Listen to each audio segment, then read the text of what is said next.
Today, I will be talking about how businesses can create a value. Now, I was going through a course from University of Virginia which talks about how we are going to create the new business model in the society.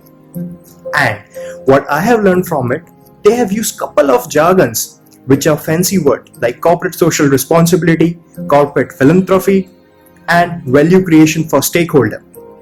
Now, to understand all this jargon in a simple term, I must take an example of an education sector. Now, how education sector in present time, in COVID situation, how they are creating a value for the stakeholders. Now, we all know that students are a nation builder, and obviously, their continuous education help build their skill. Education help to enhance their competency, and obviously, once all this has been achieved, so definitely they are going to create a value in the society. But as of now, as we are seeing, many universities have come up with the solution of a digital platform like MS Team and Skype for businesses. All these platforms are used to train them, to give education to the student so that they could learn. So this is one way how an education sector is creating a value for its stakeholder.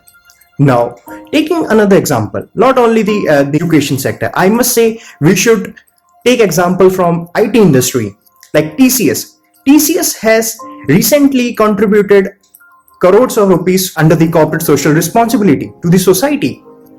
Now, this they are setting up their long-term vision.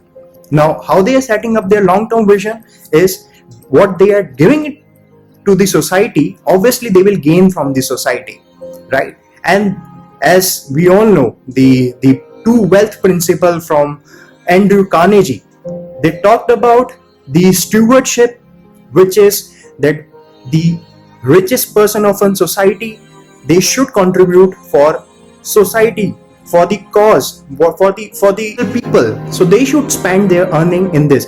So this way, not only TCS, there are a couple of other firms like CBRE, where they have come up recently with CBRE Pahel. All this kind of a social responsibilities are coming up. So the value can only be created when we have an amalgamation of the corporate social responsibility and the actual purpose of our business. So this is all about, and thank you. Have a very nice day.